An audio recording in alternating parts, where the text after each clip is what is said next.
doesn't answer your question, you have no follow-ups. Normally I hear you with follow-ups. Yeah. No, what I meant was, what I asked was just, Well, you've heard us all. so Steve had to waste his first question, because yours was a good one, But and he got a good answer, but. But you've heard all of us say, this isn't my question, I'm just kidding. I know, yeah, This yeah. isn't my question. Yeah, so you gotta negotiate.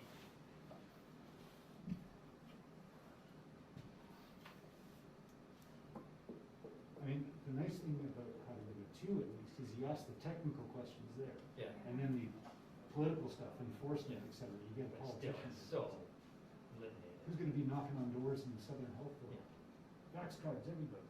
Yeah. Yeah, the household one. I'm Good good. luck, good luck. Go on, Everybody here vax, Some- show me your vax card. Some farm in the RMF Stanley. RCMP, Yeah, right. not gonna happen.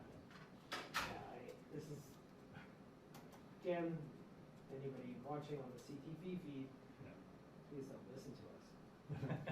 The press release is out. So. It's out? Oh, Okay. Thank you.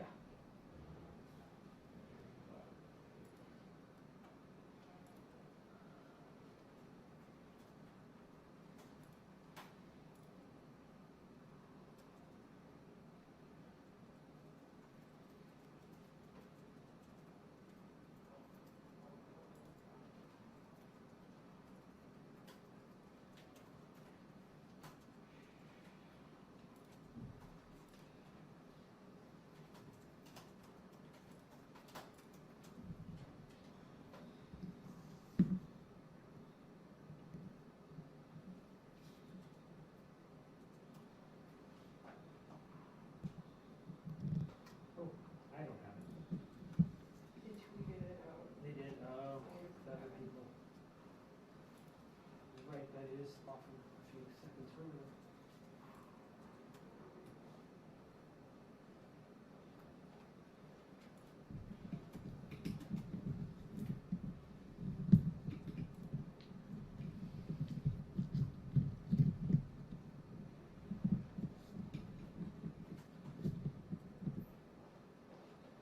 This would have really helped the campaign if he was still running.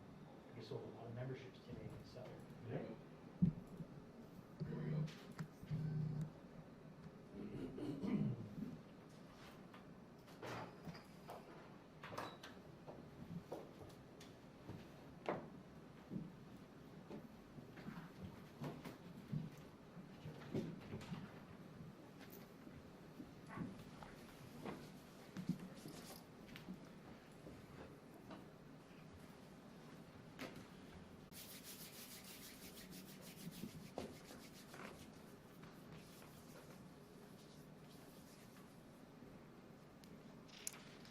Good afternoon. Thank you for joining us here today, and thank you as well to Dr. Roussin for making time out of his schedule to join me. Today, we're here to discuss an update to public health orders. Rising case counts and COVID-19 transmission in the province means we need to introduce new measures now to reduce the impact of the fourth wave of COVID-19 in Manitoba. Case counts and hospitalizations are rising everywhere in Canada, and we must be proactive in protecting our healthcare system and ensure we have hospital beds available to continue to provide care for patients in need. To increase preparedness and address the fourth wave, the province has taken 3 key steps to help reduce COVID-19 transmission. First, we're moving to the restricted orange level on the pandemic response system. Second, we're introducing additional public health orders that expand requirements for proof of immunization for larger gatherings. And third, we're implementing new protocols to ensure additional health system capacity when needed. These new public health orders will allow fully vaccinated Manitobans to continue to enjoy as much freedom and as few restrictions as possible. Unvaccinated individuals will now be more restricted in their activities. As we enter the fourth wave, vaccines continue to be our safest protection. And I want to thank all the hundreds of thousands of Manitobans who've participated in our historic vaccination efforts thus far. You did your part by rolling up your sleeve, not once, but twice, to protect yourself and your fellow Manitobans. To date, over 1.9 million vaccinations have been administered in Manitoba, and that's over 84% of Manitobans that have received at least one dose, and nearly 81% of Manitobans that are fully vaccinated. I'll now pass it over to Dr. Roussin to expand on the new public health orders. Well, thank you, Minister. Yeah, Brent Roussin, Manitoba's Chief Provincial Public Health Officer. So Manitoba's progress on vaccination remains one of the best in the country. As of Wednesday, 80.4% of Manitobans were fully vaccinated and 84.9% had received at least one dose. But case numbers, including hospitalizations and ICU admissions, have been increasing, and it's especially amongst the nearly 400,000 Manitobans that remain unvaccinated. On Wednesday, 85 of the 114 new cases were not fully immunized. That's 75%. And 100% of the cases in ICU were not fully immunized. In addition, the number of COVID-19 cases in ICU has continued to increase since the beginning of September. If we look at the estimated time for a number of cases to double, in the Southern Health region, it would take less than 3 weeks if everything remains the same. So that means that region could be seeing 93 cases per day in under 3 weeks. That alone could place the province's hospital system at risk. As of September 30, there were 95 patients in ICU, 20 of them with COVID. This is an increase to ICU admissions of 17% from the week prior. A significant number of COVID admissions were not tested prior to arrival in ICU. So this is 2/3 of all COVID-19 admissions to the ICU in the previous week were first diagnosed with COVID-19 upon admission to hospital. So this tells us that non-COVID-19 care for Manitobans will be significantly affected by surges in COVID-19 activity, hospitalization, especially those demands in the ICU. This is why we need to take action now to continue to be proactive to protect Manitobans and our healthcare system. Again, any new public health orders, we need to reflect the increased risk to and from unvaccinated Manitobans. The new public health orders will allow fully vaccinated Manitobans and those that are not eligible for vaccination to continue to enjoy as much freedom and as few restrictions as possible. However, unvaccinated individuals will now be more restricted in their activities.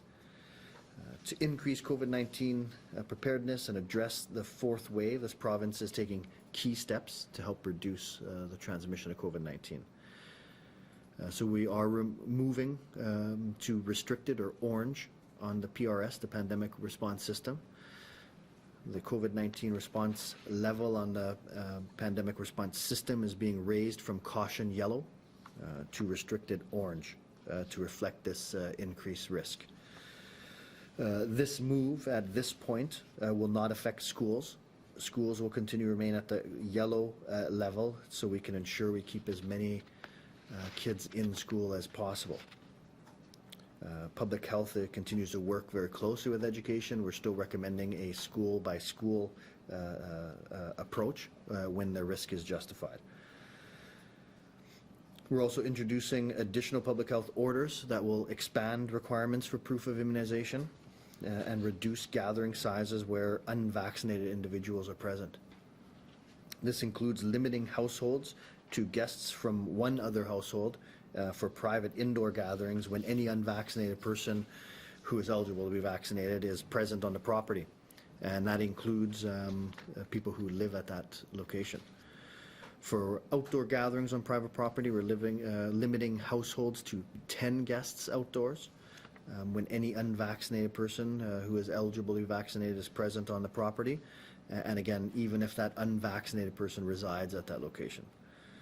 We're also reducing indoor public gathering group sizes to 25 people or 25% capacity, whichever is lower. And that for those that are unvaccinated, gatherings that include unvaccinated individuals, so this includes weddings and funerals.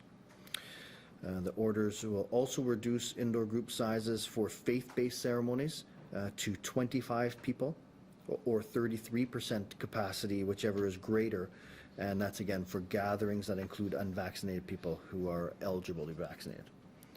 Fully immunized Manitobans and those under age 12 who are not eligible for the vaccine may gather without capacity limits in all of these areas. Household gatherings, weddings, funerals, faith-based gatherings, as well as indoor recreation can also occur for fully vaccinated individuals and those under 12 without any restrictions. Just to provide an example, faith-based gatherings may take place with a choice of services at their discretion for fully immunized worshippers, which would then be no capacity restrictions, or unvaccinated worshippers, which would have to adhere to the capacity restrictions. So gated control events and gatherings where proof of vaccine is required will continue to be permitted as per before. The public health orders will reduce all outdoor public gathering sizes to 50 people. So we've been discussing the concerning case numbers in Southern Health Region, Santé Sud Health Region. On Wednesday, there are 114 new cases in Manitoba, with 44 of those new cases in Southern Health Santé Sud. That's 38% of new cases in a region that has 15% of our population. To further put that into context, there was 25 cases on the same day in Winnipeg, which has about 4 times as many people as Southern Health has. Since August 1, there have been 50 ICU admissions. Of that, 26 or 52% have been from the Southern Health region. Many of the individuals entering ICU are only getting tested when they seek care at a hospital, which means there are many more cases that we're not diagnosing because of the lack of testing. To reduce the spread of the virus in the region, the orders will also move retail capacity to 50% in Southern Health Santé Sud region. These orders will come into effect October 5 at 12:01 a.m. There will be a 1-week grace period for weddings and funerals as in previous orders. Our data shows that vaccination works. The majority of hospitalizations and the vast majority of ICU admissions are in people who are not fully vaccinated. That's why we're drafting orders to ensure fully vaccinated Manitobans and Manitobans who are not eligible for vaccination will largely be unaffected by these new orders.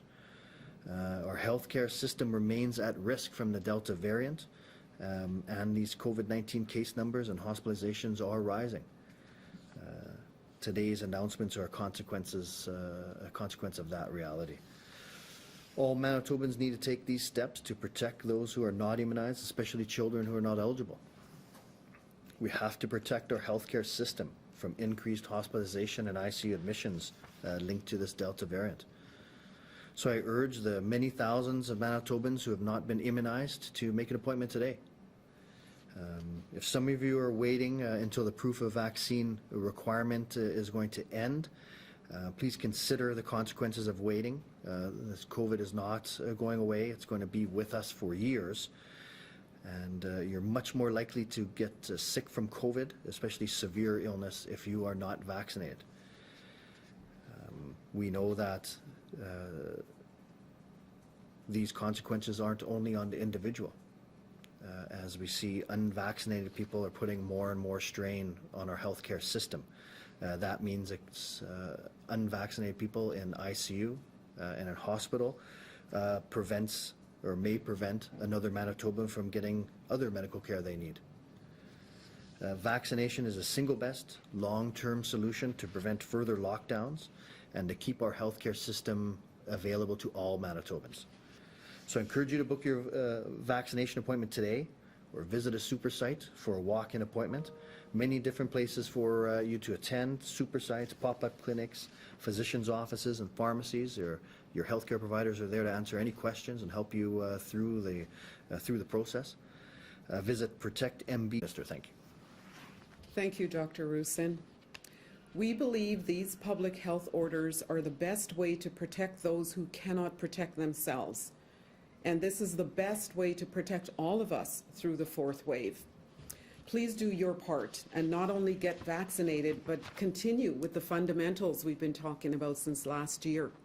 Stay home when you're sick, wear a mask, wash your hands regularly, and continue to physically distance. Thank you again to the more than 80% of eligible Manitobans who've been vaccinated to protect their own health and those around them. In schools, to not postpone medical procedures, to keep our friends, families, and neighbors safe. Please, I'm begging you to get vaccinated. We can get through this together. Thank you, and we will now take your questions. Ms. Gordon, there's a lot new here to enforce, including in private residences. It looks like there's a vaccine passport for private residences. Is the province going to help regions like Southern Health in terms of enforcement so that it's not just left up to a small community police force? Well, as you know, individuals across the province have a number that they can call if they feel concerned about any gatherings, and we always investigate those particular situations. But again, going back to what we have been saying in these press conferences is that we need all Manitobans to work together, hand in hand with us. We're all Manitobans, and keep us all safe by getting vaccinated. But without additional enforcement support in areas like some parts of the Southern Health region, how is this going to be enforced? There's already a lot of reluctance in some areas. So we are taking a whole of government approach that we do with many other ministries in terms of addressing issues. And so we will be looking to the Ministry of Justice to assist us in enforcement. As you know, the officials that do their enforcement fall under that jurisdiction. And so we are having those discussions, and again, what I'd like to say is that we need to get people vaccinated. And that is our focus, and if Manitobans have specific concerns about a gathering, they are invited to call in, and we will investigate those specific situations. Minister, we've already heard from mayors and people of police forces and services that have said they can't do this. There's too much division, there's too much civil disobedience, they don't have the resources. I spoke to the mayor of Morden yesterday, and he said, if they're going to go with regional restrictions, I hope that there is specific help that is already going to be targeted. So what specific resources or money are your colleagues in Justice going to provide people specifically in Southern Health, where a lot of the population is just going to look at this and go, no, I'm not going to do it? Well, again, it's a whole of government approach. So it's enforcement, it's education, it's raising awareness. So we have teams on the ground in not just Southern, but in all the RHAs. They all have their specific challenges. Talking with individuals who are vaccine hesitant about what strategies to enforce, to do greater enforcement. We're going to work with the municipal officials. What works in your jurisdiction may not work in another. And so what types of solutions can we develop to assist you in terms of enforcement? Wouldn't you agree, though, that at this point, after 10 months, it's pretty clear that the folks in Southern Health who haven't gotten their shots just aren't going to get their shots? And talking to them about their hesitancy, it's not going to work when you're trying to get people to effectively not have house parties without unvaccinated people. Again, all the regions have their challenges. Right across the province, we're seeing different pockets of individuals who do not want to get vaccinated. Our job on the ground is to talk with those individuals, to find out why they're hesitant to get the vaccine. And then to develop those strategies, not just in terms of enforcement, but in terms of also getting the vaccine rates up. And for the jurisdictions that are saying that they're having the difficulties with enforcement, our Ministry of Justice is continuing to have discussions with them on the strategies and protocols that we can develop to address those issues. Is it realistic to expect that somebody is going to go knocking on doors in the RM of Stanley, for example, going up to farmhouses and making sure that everybody that is gathered there has a proof of vaccination? Well, what I hope is that Manitobans will see the urgency of getting vaccinated and doing the right thing, and they themselves will say, these restrictions have now come forward, and we are going to honor and adhere to those restrictions.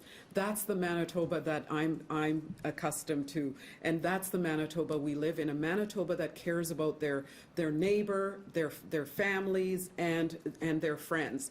And so that is my hope, is that they will adhere to these restrictions on their own. And I think a lot of Manitobans have already done that, and they've shown that. And so, again, we're going to rely on Manitobans to do the right thing, follow the new public health orders. If you're not vaccinated, get vaccinated, and let's protect each other. When it comes to enforcement in Do Southern one more Health, question here and then we'll go to the phone. when it comes to enforcement in Southern Health and other regions that are having lower vaccine uptake, can you name one concrete thing that's going to be different than we've been doing for the past 3 months, 4 months? Well, one of the things that I think is concretely different is that each RHA has now identified 5 priorities for assistant individuals who are vaccine hesitant to get the vaccination. So it's the merging of the enforcement with the proactive assistance in terms of explaining to individuals about vaccines, how they protect you from COVID, and ensuring that there's that education. So education is a big part of it. There's a lot of false information out there, as Dr. Roussin has stated many times in the conferences, and we need to ensure people get the right information. Dr. Roussin, what are the options for bringing doctors, nurses, and paramedics who are retired out of retirement to help out if things get worse? Well, so if we're talking about the acute care system, these are questions that are better addressed to shared health. They do have multi-layered plans on addressing capacity issues. So I'd direct that specific question to shared health. Fair enough. And there's talk of protecting children. Can you please speak about the risk COVID-19 places on children under 12 and reasons why they may be vaccinated? Yeah, and so we know that children in those age groups certainly see less severe outcomes, certainly not zero risk. We certainly do see severe outcomes, especially in jurisdictions that have very high rates of transmission. So certainly there is some risk there, not as high as in other age categories. But the risk is multifaceted as well, right? These kids have endured a lot from simply being out of school. And we know that transmission chains, although in a child we don't see very many severe outcomes in children. If they're part of a transmission chain, then they bring that back to people who are at risk, which puts that strain on our healthcare system, which ultimately affects the youth as well if we have to affect their learning again. Just a quick snapper, that 1 week grace Sorry, can we period. go to the phone first and then we'll come back to questions after? Oh. Thank you. A reminder to our reporters on the line, you will have one preliminary and one follow-up question. Up first this afternoon from CBC Radio Canada, Simon. Hi, Dr. Roussin, Mr. Gordon. The question is just only to specify, I'd like to know if the measure announced today, how they apply to events and business that already have the protocol on to check the vaccination status. Right, yeah, so businesses and areas that already require proof of vaccine are unchanged by these orders. So restaurants for dine-in require proof of vaccine and then have no restrictions. That will be maintained. And second question, so for Manitobans who are worried about another lockdown, what can you tell them right now? Well, right now, our ability to respond to the virus has changed dramatically because of vaccine. Because we have, 80+% of the eligible population protected, now when we need public health restrictions, the vast majority of Manitobans are not heavily impacted. And so we want to avoid a lockdown, a restriction of vaccinated people who are at much less risk. So we want to avoid that as much as we can. So the best way to do this is, one is to just to decrease the amount of people who are susceptible to COVID-19, which is by widespread uptake of the vaccine. And then the other is to limit the interactions amongst the unvaccinated to break up those transmission chains.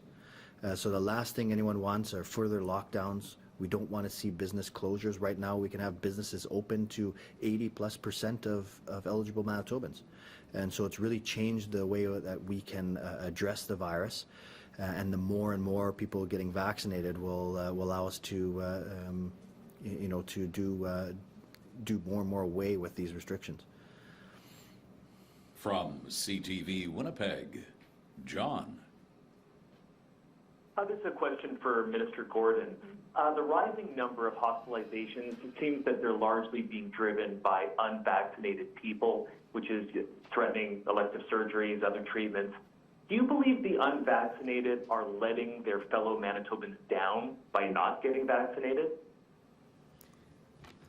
I believe that there's a lot of false information out in the public sphere, and what we need to do is to educate Manitobans about the urgency and the effectiveness of our vaccines and how important it is to to get fully vaccinated to protect the 230,000 children I spoke about the last time I was at the press conference that are not eligible to be vaccinated. They're 12 years of age and under. The importance of getting vaccinated to keep those children in school for their mental and physical well-being, and to ensure that we assist each other as Manitobans in staying safe through this next fourth wave. For Dr. Roussin, thank you, by the way. For Dr. Roussin, can you explain why we're seeing so many people who are waiting until they are seriously ill before they get tested for COVID, and the difficulty that makes in terms of anticipating the demand that you'll have on the healthcare system?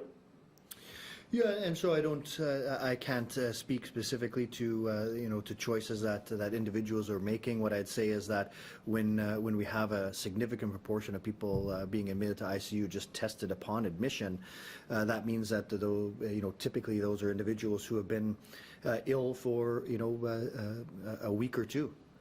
So no positive case. No guidance on isolation, no contact investigation on these individuals, so that puts increasing likelihood of transmission. It also tells us that there's probably many more people who have avoided being tested, who just haven't yet presented for care, and so it really it does impact our ability to use those test positive cases to predict what our healthcare system would be looking like in a couple of weeks, because 2/3 of the people admitted are only being tested on that day. So it's very indicative that we're seeing much more transmission than our test positives are indicating. From CHVN, Taylor. Hi, good afternoon. How will you be sure that places of worship are collecting proof of vaccination? Well, I mean, I think it'll be like any other aspect of it. These are, orders that are out to protect Manitobans. I think just like other businesses and probably even more, these institutions are quite concerned about the health and well-being of their parishioners. So I think they've already taken many steps for safer environments. This one here, if you do choose to use a proof of vaccine in these settings, then really capacity restrictions are lifted. So I think there's a lot of benefit to doing that. I think there's a benefit of having that option. But just like in any other sectors, it's certainly enforceable. Thanks. And Thanksgiving is coming up. How much of an impact do you think these new orders will have on case transmission around that time? So again, these orders are largely affecting less than 20% of eligible Manitobans, and we know that prolonged indoor gathering, and we've certainly seen it in private settings, increases the risk of transmission. And so if we were having large gatherings indoors with people who are unvaccinated, this is really setting us up for many, many transmission chains to be created and expanded. And so to limit the ability of the unvaccinated to gather with a large amount of people, the goal there is to reduce the amount of transmission chains. From Global News, Merrick.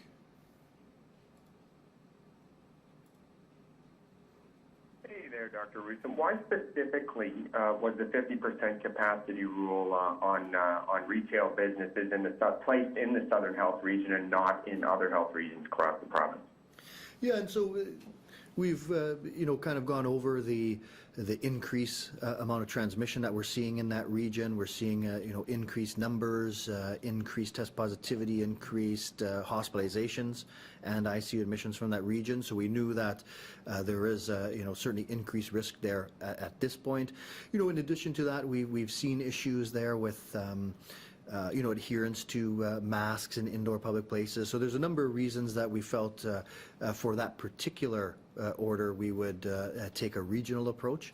But overall, the proof of vaccine requirements are province-wide, so those do impact lower vaccinated regions more than higher vaccinated regions. And just to follow up, could you maybe address frustration from communities like Niverville, for example, where the vaccine uptake sits near 80%, that they're being looped in with this in terms of having the same restrictions as communities with much lower vaccine uptake numbers? Yeah, and I think it's this all relates to what a difficult time this is for all Manitobans for various reasons, right? And so certainly there's communities in the south that have good vaccine uptake that that may feel that these orders shouldn't apply to them. We have fully vaccinated people who have had surgeries delayed because of the strains on the healthcare system. So. This pandemic has caused so much harm to so many people for so many different reasons, and what we're doing is we're trying to, as best we can, limit the impact on as many Manitobans as possible. And so, of course, that's not going to be perfect, but unlike ever before, we have the ability to target more and more now because so many Manitobans are fully vaccinated. From the Brandon Sun, Kim. Good afternoon. Dr. Roussin, I'm just wondering, can you just clarify when will the Code Orange come into effect? Is that October the 5th as well? Yes, I do believe that it will come into effect as these orders come into effect. Okay, thanks. And the second question I have is, will those daily updates resume now that we're entering into a code orange? I don't think we've had a decision on that. I think we'll, continue to provide updates as, as frequent as we feel is required. But I don't have a specific answer on that for you. From CJOB, Anya. Good afternoon. I'm just wondering if you can clarify why outdoor public gatherings don't have that vaccination caveat like all the other gathering limits. So one is the outdoor gathering. These are for unorganized outdoor public gatherings. So again, outdoors lower risk. To keep consistent with the orders, we did reduce the group sizes. There's not a lot of things that this actually applies to. A lot of organized events are proof of vaccine already, and so they won't have restrictions. So we've just decreased the group sizes, and in outdoor events that are already approved or already have proof of vaccine, those are unrestricted. Thank you. And Madam Minister, you said the Manitoba UZ leaving will follow the rules, but belief is not a strategy. So what concrete steps will your government take to make sure Manitobans absolutely follow these rules?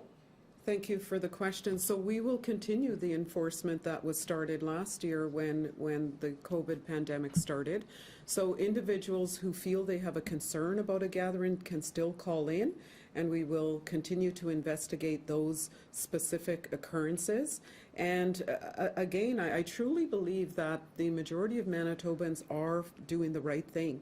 They are following the restrictions, and those who are not, we will continue to work with the Ministry of Justice to develop strategies to address those incidences where we are still seeing pockets of individuals that are not following the restrictions that come into effect, that are in effect now and come into effect next week. We now return to the News Conference Theatre. Dr. Roussin, given the stats out today, the Southern Health Authority continues to be overrepresented in terms of case numbers, active cases in hospital, and about more than 2/3 of active ICU cases, despite being 15% of the population. Why did you not go harder on Southern Health in terms of more regional targeting of orders? So again, when we have restrictions that are related to proof of vaccine, then it essentially does target regions that have lower vaccine uptake. So in a way, it does target where the risk is, and so again. We've been through many things with this pandemic, and we always try to discuss the risk, where the risk is, and when we discuss where the risk is, sometimes that comes across as blaming and shaming, and it's really not about that.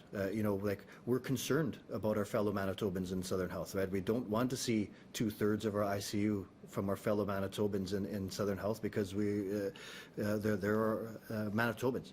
And so we want that vaccine to be taken, in that area. We want these restrictions to be adhered to, because one, of course, we need to protect the health of all Manitobans, but we're concerned about our fellow Manitobans falling ill, and that's exactly what we're seeing. And it's predictable when we see low vaccine uptake in this area, but it's really such a tragedy to see that many of our Manitobans falling ill. Dr. Roussin, we saw at the start there was a lot of retrospective criticism of the response in the second and the third wave. Right now, our overall case growth isn't anywhere near those, but we did hear about the ICU information this morning. Could you just talk about the change in approach to try to be more proactive and not making, like Dr. Gray said this morning, like not basically making the same mistakes we made in the second and third wave this time?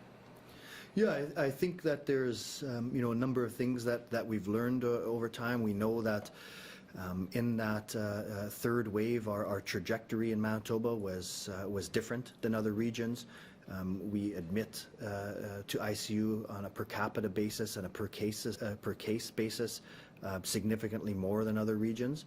So we know that we are at significant risk. And even though we have such a great vaccine uptake, it's certainly not going to be enough, and certainly not enough when we have pockets of low vaccine uptake. So we know the risk is there.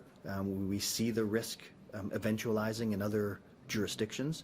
And so I think we've had that opportunity to act a couple times now in a proactive way. But knowing that, forgive me, Danielle, knowing that, we also saw some criticism of what were called like picky little restrictions before instead of more broad-based ones once we're in that exponential area. And yes, that exponential growth is really mostly in one region.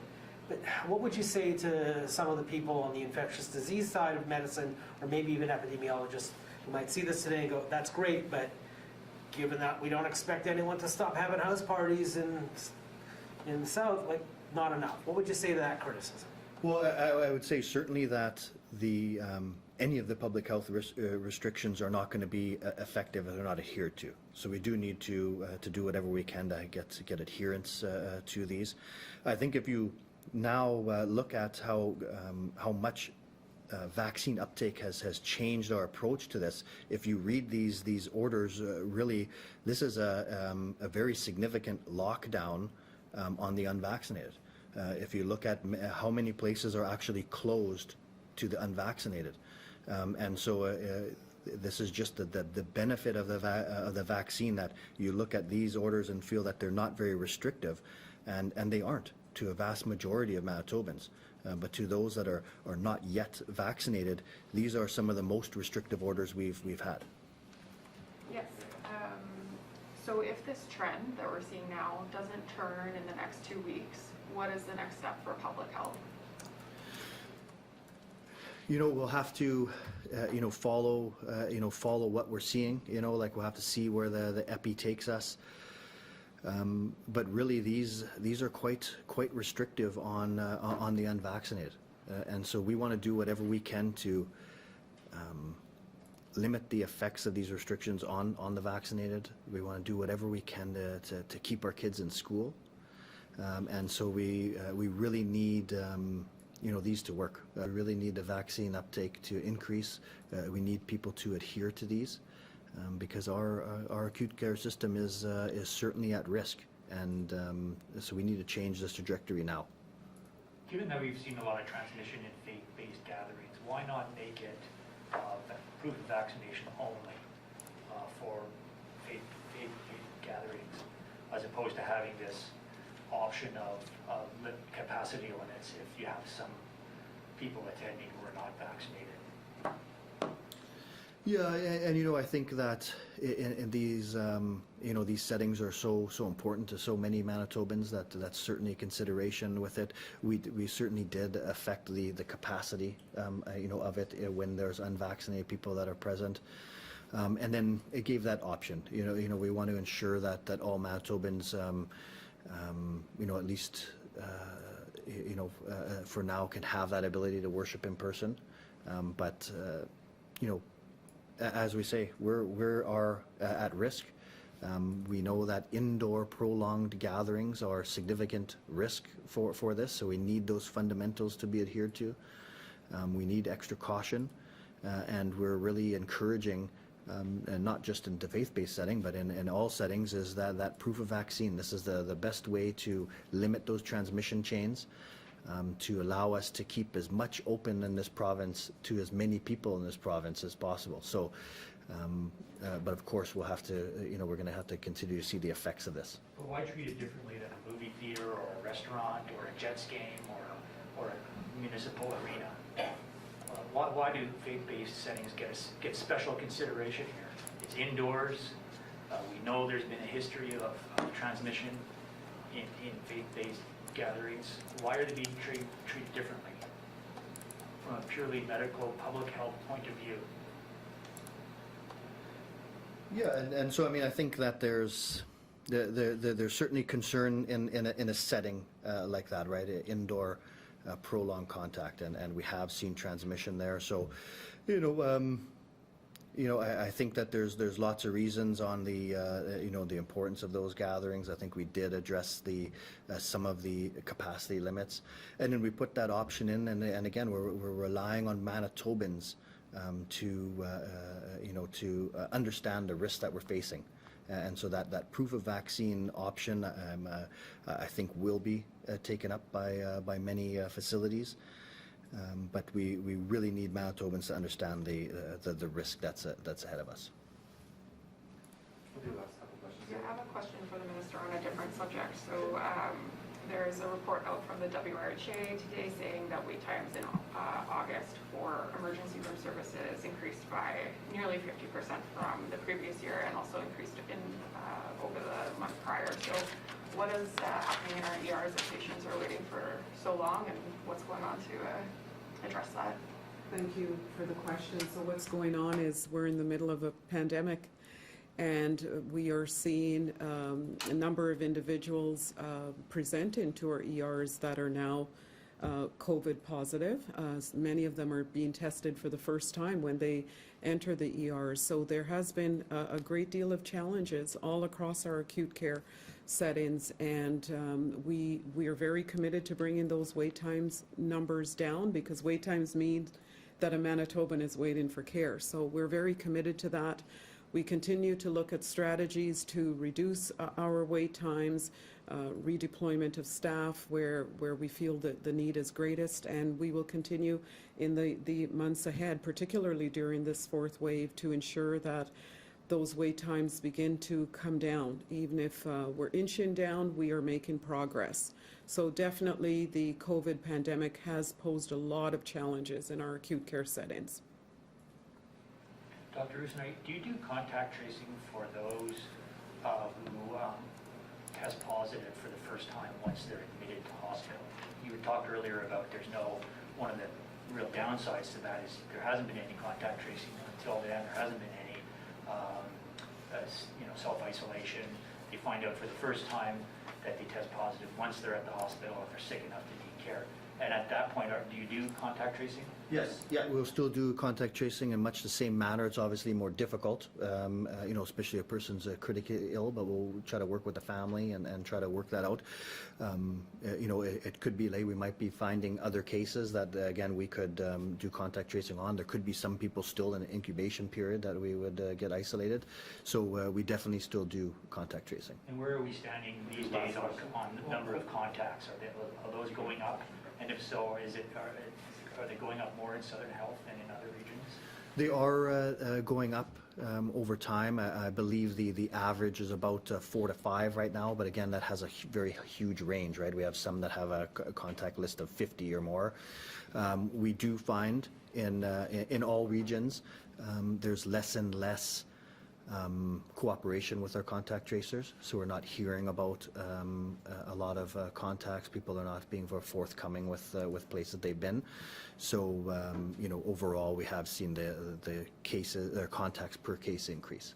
And I know it's early, but will you be keeping your eye on the very large gatherings we've seen now with Jets games? Bit of a test here. How well does it work? I know it's only been 3 or 4 days since the first really large one, but is that something you're keeping your eye on? And how would could you explain how would you detect whether there was some, transmission of concern there that might result in illness? Right. Yeah. And so again, it largely will require our individuals to cooperate with our contact tracing procedure. So cases are always asked about where they've attended during their infectious and their incubation periods. And then of course finding out where contacts were. So with things lighting up that way, if we see a number of cases that during their infectious period or incubation period we're at a certain gathering, then it starts highlighting things for us. When you do that kind of contact, do you actually look at where they are sitting to see if there was transmission? And does it get down to that kind of granularity? Absolutely. If that information is forthcoming to us, then absolutely. Was part of this designed so that it takes effect in events of Thanksgiving, I see. So was part of this designed so that people who are hosting Thanksgiving get-togethers have a clear legal basis for saying no to unvaccinated relatives? I don't know if that was any specific intent. Our biggest intent is to disrupt the transmission chains, and then the best way to do that is to decrease the amount of gathering amongst the unvaccinated. So we wanted to put this in here. It does have that effect where people can feel more comfortable now asking for that and acting on it. But overall, the purpose of these orders is to disrupt transmission chains. Operational question, this 1 week from today, 1 week grace period for weddings and funerals, is that from today for October 8th or from the 5th to October 12th? That's from the 5th. All right, thank you, folks.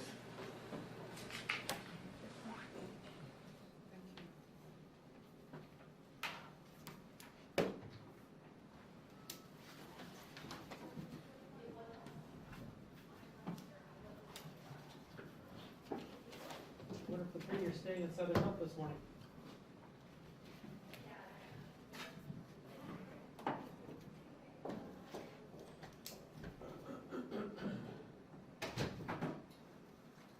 That is what you call adherence to a talking point. One talking point. It's a two-pronged approach. A win and a prick. We're just going to have to talk to those people down. They watch Fox. They don't believe in COVID. They think the vaccine will give them 5G, and they're not going to get it. I think there's a reality TV show to be had. The RM of Stanley Cops, where you go knocking on farmhouses. Hey, who's in there?